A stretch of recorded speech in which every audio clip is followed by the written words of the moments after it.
Assalamualaikum warahmatullahi wabarakatuh. Perkenalkan, nama saya Ratna Rahayu dengan nomor pokok mahasiswa C101902009.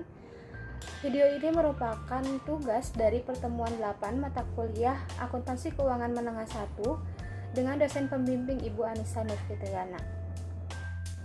Selanjutnya, pembahasan pertama itu ada mengenai akuntansi. Selanjutnya, apa itu akuntansi? Jadi akuntansi merupakan kegiatan mencatat, meringkas, mengklarifikasi, mengolah, dan menyajikan data transaksi. Peranan dari akuntansi atau accounting adalah sebagai suatu alat bantu dalam pengambilan suatu keputusan keuangan dan ekonomi semakin disadari oleh semua pihak yang mempunyai kepentingan. Tidak bisa dipungkiri bahwa sebagian besar informasi yang dibutuhkan adalah informasi akuntansi. Selanjutnya ada klasifikasi akuntansi. Yang pertama itu ada akuntansi keuangan. Nah, akuntansi keuangan itu merupakan salah satu bidang akuntansi yang menyangkut pencatatan transaksi keuangan perusahaan secara berkala sebagai sumber informasi untuk manajemen, pemilik perusahaan, kreditor, dan lain sebagainya. Yang kedua ada pemeriksaan akuntansi. Nah, ini juga merupakan bidang yang penting ya, karena akuntansi ini kan menyangkut pemeriksaan laporan keuangan, apakah laporan itu tuh sudah dibuat secara jujur atau belum. Selanjutnya ada akuntansi perpajakan. Nah, akuntansi perpajakan itu adalah akuntansi yang menyangkut pelaporan pajak dari keuangan perusahaan. Akuntansi perpajakan itu penting sebagai pertimbangan terkait konsekuensi dan dari transaksi perusahaan. Yang selanjutnya ada akuntansi biaya. Nah, akuntansi biaya ini adalah bidang akuntansi yang digunakan untuk mengendalikan budget dan anggaran perusahaan. Selanjutnya ada akuntansi budget. Kalau misalkan akuntansi budget itu adalah akuntansi yang digunakan untuk membuat anggaran perusahaan tentang rencana penggunaan uang dalam periode tertentu. Jadi, kalau misalkan akuntansi budgeting itu lebih merencanakan tentang penggunaan uangnya, sedangkan akuntansi biaya itu mengendalikan budgetnya. Nah, selanjutnya kita akan membahas fungsi akuntansi. Jadi, akuntansi ini memiliki beberapa fungsi, diantaranya sebagai rekaman laporan. Nah, maksud dari rekaman laporan ini apa sih? Jadi, akuntansi itu menjadi sebuah rekaman dari sebuah laporan untuk mencatat, untuk merekam semua transaksi secara sistematis dan kronologis dalam suatu perusahaan. Selanjutnya, untuk menjaga dan melindungi properti. Akuntansi itu untuk menghitung jumlah realitas dari penyusutan aset yang dimiliki secara real. Jadi biasanya akuntansi itu memperhitungkan aset dari jumlah penyusutannya secara real gitu. Selanjutnya ada meeting legal. Maksudnya meeting legal itu apa sih? Jadi akuntansi itu berfungsi untuk merancang, untuk mengembangkan sistem secara seperti menjaga catatan dan pelaporan hasil yang nantinya akan selalu memenuhi persyaratan hukum. Selanjutnya ada klasifikasi akuntansinya. Jadi klasifikasi akuntansi itu sebagai klasifikasi yang berhubungan dengan analisis secara sistematis dari data yang sudah tercatat. Nah, selanjutnya ada yang terakhir itu adalah meringkas. Jadi akuntansi itu berfungsi untuk menyajikan data rahasia dengan cara yang dimengerti dan dapat berguna untuk seluruh yang membutuhkan, baik itu internal maupun eksternal, dan melaporkan laporan keuangannya secara berkala. Nah, selanjutnya ada siklus akuntansi. Jadi siklus akuntansi ini diartikan bahwa sebagai proses yang berulang karena siklus kan. Nah, untuk melakukan apa sih? Untuk melakukan identifikasi, analisis, dan merekam setiap kegiatan akuntansi dalam perusahaan.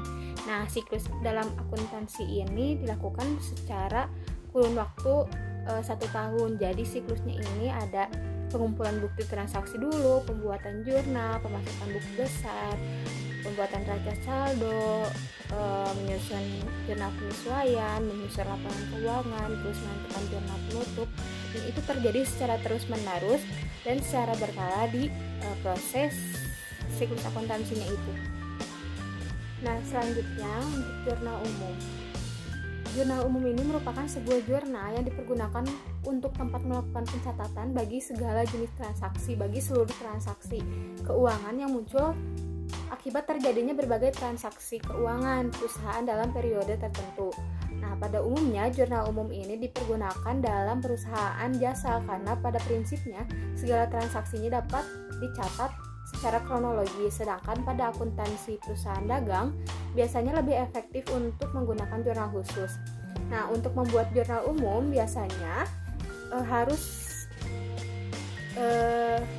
mengikuti tata cara biasanya untuk memahami persamaan akuntansinya dulu. Nah, persamaan akuntansi itu aset sama dengan utang plus modal. Kemudian diperluas lagi menjadi aset sama dengan utang plus modal ditambah beban dikurangi pendapatan dikurangi beban. Selanjutnya mengumpulkan bukti transaksi dan mengidentifikasi transaksi. Selanjutnya untuk pencatatan jurnal umum. Nah, pencatatan jurnal umum ini dipakai untuk double entry system. Maksudnya pada setiap transaksi yang dicatat akan berdampak pada kedua sisi posisi keuangan, debit atau kredit, debit dan kredit dalam jumlah yang sama, seperti gambar di atas. Selanjutnya ini menjelaskan mengenai jurnal khusus. Nah, jurnal khusus ini merupakan sebuah jurnal yang lazimnya digunakan pada pencatatan bukti transaksi keuangan yang ditimbulkan oleh transaksi-transaksi yang serumpun atau sejenis. Nah, misalkan bukti transaksinya itu faktur penjualan, bukti faktur penjualan sebagai bukti yang telah terjadinya transaksi penjualan dengan kredit akan dicatat ke dalam jurnal khusus penjualan. Nah, bedanya nih jurnal umum dan jurnal khusus, kalau misalkan jurnal umum itu terbentuk dari 2 lajur, sedangkan jurnal khusus itu terdiri dari banyak lajur. Selanjutnya ada kalau jurnal umum itu pemindahan ke buku besarnya itu atau posting dilakukan setiap terjadinya transaksi, sedangkan kalau misalkan jurnal khusus itu pemindahannya itu atau posting dilakukan secara kolektif atau berkala.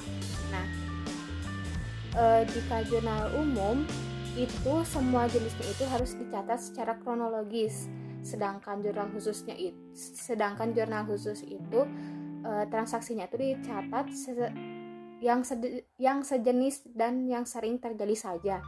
Selanjutnya, jurnal umum itu dapat dilakukan oleh 1 orang, sedangkan pada jurnal khusus dilakukan oleh beberapa orang.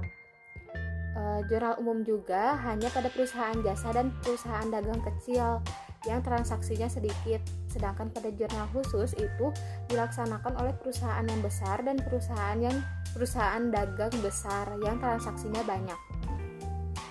Nah, selanjutnya ada jurnal penyesuaian. Jurnal penyesuaian itu merupakan jurnal yang di dalamnya itu merupakan jurnal yang dibuat pada proses pencatatan perubahan saldo di dalam akun yang akhirnya akan mencerminkan saldo pada jumlah yang sesungguhnya. Misalkan ada beberapa ayat jurnal penyesuaian merupakan jurnal yang dibuat untuk proses mencatat perubahan saldo pada beberapa akun. Nah, tujuannya itu untuk menunjukkan jumlah saldo yang sebenarnya. Macam-macam penyesuaian itu ada penyesuaian perlengkapan, piutang pendapatan, utang beban, dan sebagainya. Nah, cara penulisannya itu terdapat pada gambar di atas. Nah, selanjutnya ini adalah jurnal penutup. Nah, jurnal penutup itu jurnal yang dibuat pada akhir periode akuntansi untuk mentransfer atau memindahkan saldo dari akun sementara ke akun permanen. Nah, perusahaan menggunakan jurnal penutup ini untuk mengatur uang saldo pada akun sementara. Nah, akun yang menunjukkan saldo selama periode akuntansi menjadi 0 lagi, jadi balik lagi ke 0. Nah, jumlah dalam satu periode akuntansi harus ditutup atau dibawa ke 0 sehingga tidak akan tercampur pada periode berikutnya.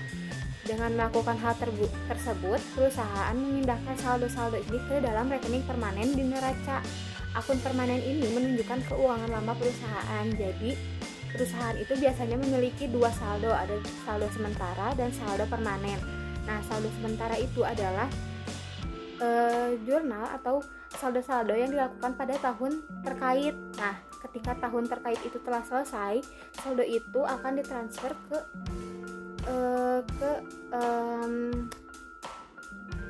ke saldo permanennya supaya tidak tercampur dengan tahun periode yang akan datang.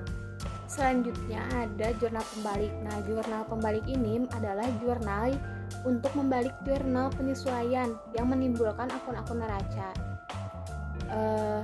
Jika tidak dibalik akan terjadi akun ganda. Dengan kata lain, jurnal yang memiliki istilah lain atau reverse entry ini akan dibuat pada awal periode akuntansi berikutnya untuk membalik jurnal penyesuaian yang menimbulkan perkiraan real baru. Jurnal ini merupakan jurnal yang sengaja dibuat untuk membalik beberapa jurnal penyesuaian tertentu yang sudah disusun pada periode berikutnya. Penyusun jurnal ini dalam proses atau siklus akuntansi adalah opsional, boleh ada atau boleh tidak. Artinya kita boleh membuat jurnal pembalik dan juga kita diperbolehkan juga untuk tidak membuat jurnal pembalik. Selanjutnya buku besar pembantu. Buku besar pembantu atau subsidiary ledger adalah perpanjangan dari buku besar umum yang mencatat lebih detail, lebih spesifik mengenai transaksi tertentu. Tentunya dalam buku jenis ini itu transaksi telah dikelompokkan menjadi kategori transaksi yang sama. Hal ini dilakukan agar dapat merinci transaksi untuk mendetail yang terjadi di dalam perusahaan. Contohnya, beberapa buku pembantu pada perusahaan manufacturing berdasarkan utang, piutang, biaya persediaan bahan baku, bahan penolong, biaya alat dan mesin, dan biaya lain-lainnya yang telah dikelompokkan dalam kategori transaksi yang sama dalam suatu perusahaan. Nah, selanjutnya ada buku besar umum. Nah, buku besar umum ini adalah buku besar atau buku besar akuntansi yang di dalamnya itu ada catatan yang digunakan untuk menyimpan entry pembukuan atau transaksi neraca dan laporan laba rugi. Entry jurnal buku besar akuntansi ini dapat mencakup akun seperti uang tunai, piutang, investasi, inventaris, hutang dagang, dan sebagainya. Buku besar akuntansi dikelola untuk semua jenis transaksi, neraca, dan laporan laba rugi. Buku besar neraca mencakup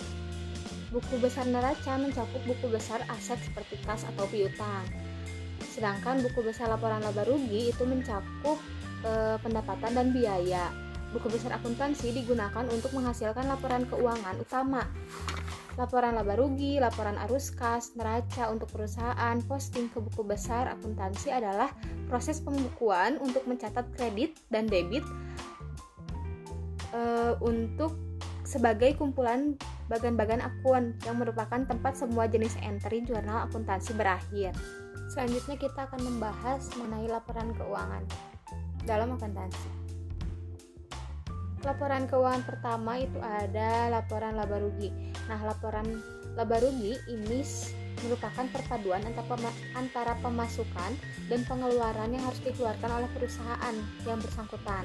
Yang pertama, laporan laba rugi itu untuk melaporkan pendapatan yang didapatkan oleh perusahaan tersebut dalam jangka waktu yang telah ditentukan. Selanjutnya, sedangkan laporan laba rugi adalah banyaknya pengeluaran yang masih dikorbankan oleh perusahaan tersebut demi bisa mendapatkan keuntungan yang sebesar-besarnya. Nah, guna dari membuat laporan laba rugi ini agar perusahaan itu mampu menilai kinerja perusahaan dari waktu ke waktu. Nah, sekaligus sebagai untuk review perusahaan atas berbagai keputusan apakah lebih banyak mendatangkan dampak positif atau malah sebaliknya, jadi untuk bahan evaluasi untuk periode berikutnya. Selanjutnya ada laporan perubahan entitas. Ekuitas atau modal tentu punya hak ubahnya sebuah roda yang menjalankan perusahaan. Hal ini membuat tiap perusahaan harus memiliki kontrol penuh terhadap modal yang dia miliki, tidak terkecuali dalam memperhatikan perkembangan modal yang dimiliki oleh perusahaan dari waktu ke waktu. Pembuatan laporan perusahaan ekuitas atau modal memiliki maksud untuk mengetahui perkembangan perusahaan, apakah berjalan ke arah yang diinginkan atau sebaliknya.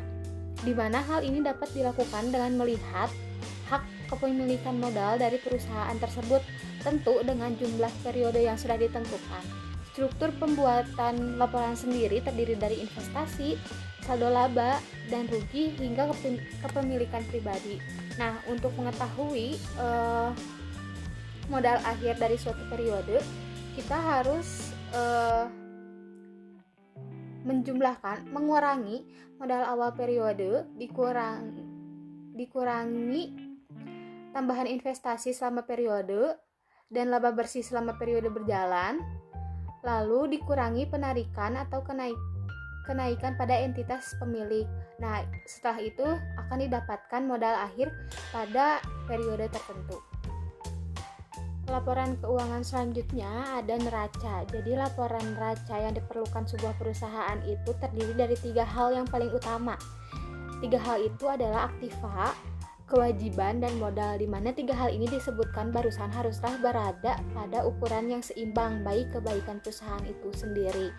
Nah, tujuan dari pembuatan laporan neraca perusahaan itu agar kekayaan perusahaan pada periode yang ditentukan itu dapat diketahui secara rinci atau lebih mendetail.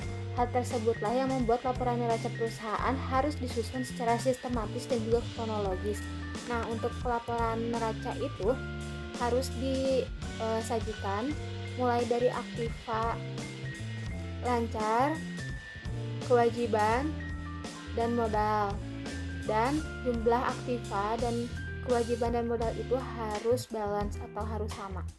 Laporan yang selanjutnya adalah laporan arus kas. Nah, laporan arus kas ini seringkali digunakan demi kebutuhan produksi sebuah perusahaan terkait.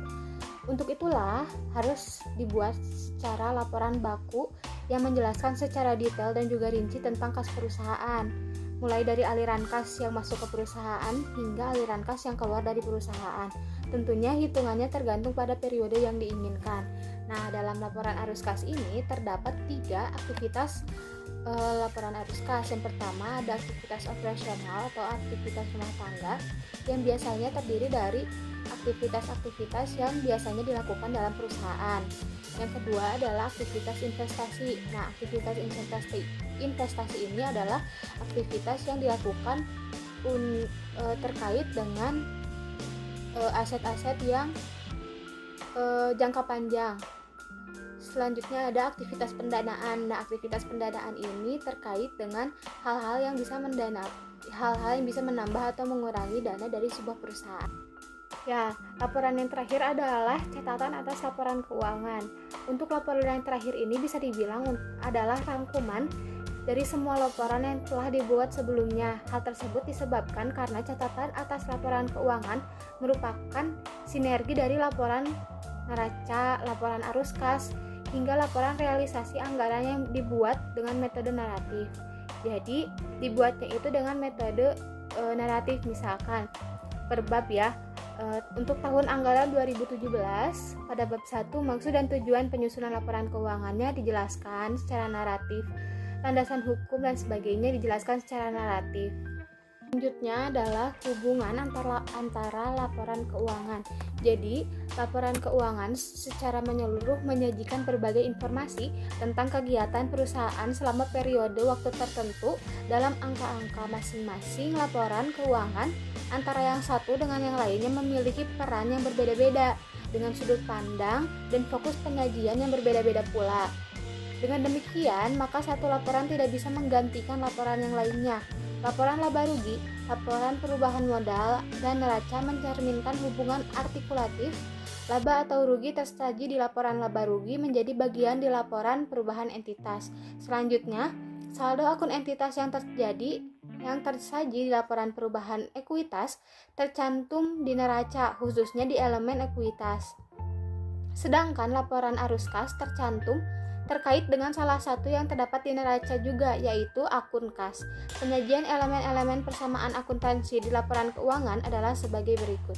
Elemen aset, utang, ekuitas disajikan di neraca, pendapatan dan biaya disajikan di laba rugi, pengembalian ekuitas di ekuitas disajikan di laporan perubahan ekuitas, dan elemen aset yaitu kas disajikan di arus kas. Selanjutnya kita akan membahas siapa saja sih yang menggunakan laporan keuangan. Yang pertama itu ada investor. Nah, penanaman modal itu beresiko dan penasihat mereka berkepentingan dengan resiko yang melekat serta hasil pengembangan dari investasi yang mereka lakukan. Mereka membutuhkan informasi untuk membantu menentukan apakah harus beli investasi itu menahan atau menjual investasi tersebut. Pemegang saham juga tertarik pada informasi yang memungkinkan mereka untuk menilai kemampuan perusahaan untuk membayar dividen. Nah, yang kedua itu ada karyawan. Karyawan dan kelompok-kelompok pekerja itu mewakili mereka tertarik pada informasi mengenai stabilitas atau profitabilitas perusahaan. Mereka juga tertarik dengan informasi yang memungkinkan mereka untuk menilai kemampuan perusahaan dalam membalas jasanya atau imbalan dari pekerjaan mereka. Yang ketiga ada pemberi pinjaman. Nah, pemberi pinjaman itu memastikan untuk memungkinkan mereka untuk memutuskan apakah pinjaman dan serta bunganya dibayar pada saat jatuh tempo atau tidak. Selanjutnya ada pemasok dan kreditur usaha lainnya. Nah, pemasok dan kreditur usaha lainnya itu laporan keuangannya itu berguna untuk memutuskan apakah jumlah yang terutang akan dibayarkan pada saat jatuh tempo atau tidak. Nah, kreditur usaha berkepentingan pada perusahaan dalam lenggang waktu yang pendek daripada pemberi pinjaman, kecuali kalau misalkan sebagai pelanggan utama. Mereka bergantung pada kelangsungan hidup di perusahaan itu. Nah, selanjutnya ada pelanggan. Nah, pelanggan itu berkepentingan untuk mereka itu tahu kalau menentukan akan ada terjadi perjanjian jangka panjang nggak sih dengan si perusahaan itu. Selanjutnya ada pemerintah. Nah, pemerintah itu berkepentingan dengan alokasi sumber daya dan mereka itu berkepentingan dengan aktivitas perusahaan. Mereka juga membutuhkan informasi untuk mengatur aktivitas perusahaan, menetap kebijakan pajak, dan sebagai dasar untuk menyusun statistik pendapatan nasional dan statistik lainnya. Dan yang terakhir ada masyarakat. Nah, perusahaan itu mempengaruhi anggota masyarakat dalam berbagai cara ya. Misalkan perusahaan itu dapat memberikan kontribusi berarti dari perekonomian nasional termasuk jumlah orang yang dipekerjakan pada perusahaan itu. Nah, laporan keuangan ini dapat membantu masyarakat dengan menyediakan informasi kecenderungan atau tren dan perkembangan akhir kemakmuran perusahaan serta rangkaian aktivitasnya. Jadi laporan keuangan ini memang banyak berguna bagi masyarakat luas. Selanjutnya, apa sih perbedaan laporan keuangan di perusahaan jasa dan perusahaan dagang? Nah, kalau misalkan di perusahaan jasa itu kegiatannya itu memberikan pelayanan berupa jasa-jasa yang diberikan perusahaan. Sedangkan perusahaan dagang itu kegiatannya itu untuk membeli barang dagangan dan dijual kembali tanpa mengubah bentuknya. Jadi hanya beli dari pemasok, nah untuk dijual lagi kepada pelanggan. Selanjutnya, kalau misalkan di perusahaan jasa itu bersifat relatif atau cenderung tidak sama dalam ketetapan harganya pada jasa yang ditawarkan, berbeda-beda. Kalau misalkan perusahaan dagang itu keseragaman harga dalam setiap unit barangnya. Selanjutnya di perusahaan jasa, pendapatan pokok diperoleh dari hasil penjualan jasa. Kalau misalkan perusahaan dagang itu diperolehnya dari penjualan barang dagangan.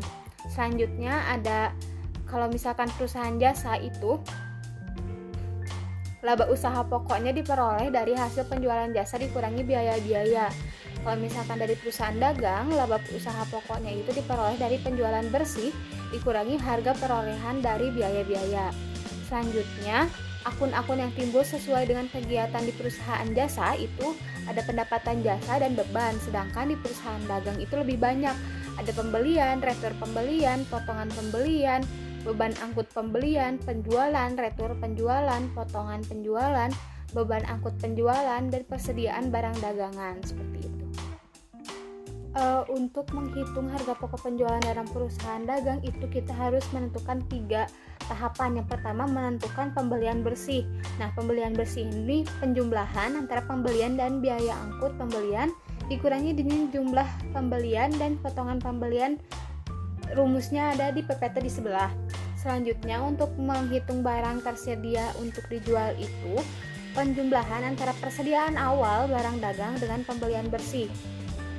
Selanjutnya, untuk menghitung HPP perusahaan dagang itu dapat dihitung dengan mengkurangkan barang tersedia untuk dijual dengan persediaan akhir. Nah, rumus-rumusnya ada di PowerPoint sebelah ya. Pembahasan selanjutnya mengenai standar akuntansi. pertama kita membahas jenis-jenis standar akuntansi yang ada di Indonesia. Jadi standar akuntansi yang ada di Indonesia itu yang pertama adalah PSAK IFRS. Nah, SAK pertama ini pernyataan standar akuntansi keuangan yang mengacu pada standar yang dibuat oleh IFRS.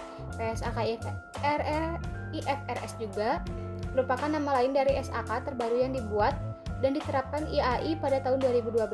Pengacuan standar terhadap IFRS dilakukan karena Indonesia merupakan anggota dari International Federation of Accountants (IFAC) dan sebagai anggota Forum G20 London yang telah sepakat untuk menggunakan standar itu.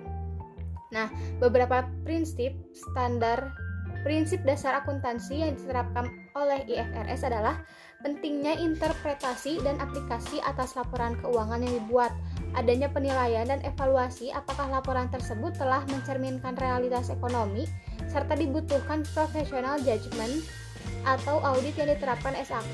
Nah, PSAK IFRS ini biasanya digunakan pada bisnis organisasi yang berskala publik yang bersifat umum seperti BUMN, perusahaan publik, perbankan, dan lain sebagainya. Yang kedua ada SAK etap. SAK etap itu adalah standar akuntansi keuangan yang dibuat dan diterapkan pada entitas tanpa akuntan publik atau etap. Pemahaman etap adalah entitas atau lembaga yang tidak memiliki akuntabilitas atau pertanggungjawaban dalam ranah publik.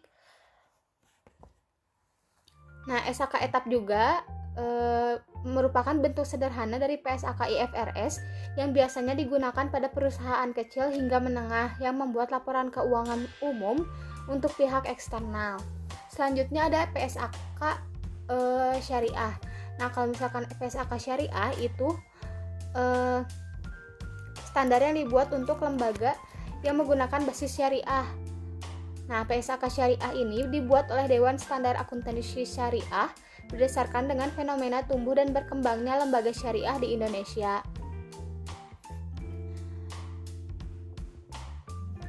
Beberapa lembaga yang dapat menggunakan PSAK syariah adalah Bank Syariah, lembaga zakat, Pegadaian Syariah, Koperasi Syariah, dan lain sebagainya.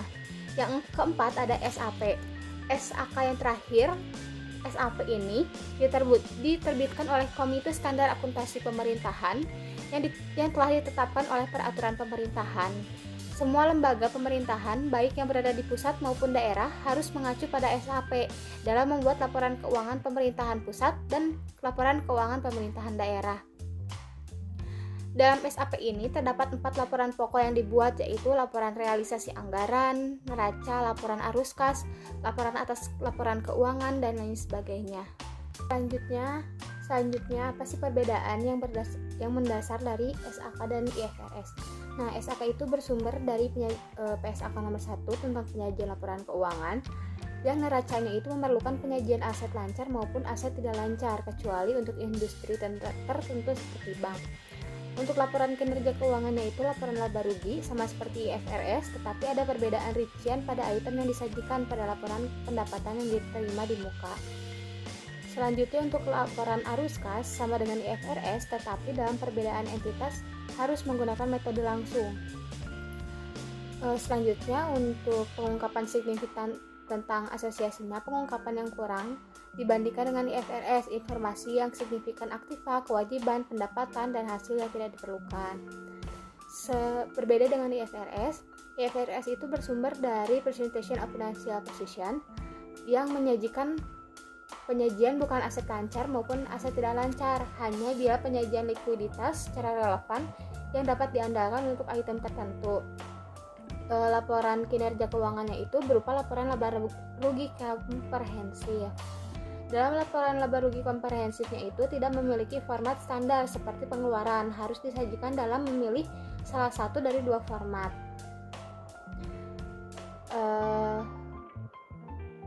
Seperti itu perbedaan antara SAK dan IFRS. Jika ada yang kurang lengkap bisa lebih dibaca lagi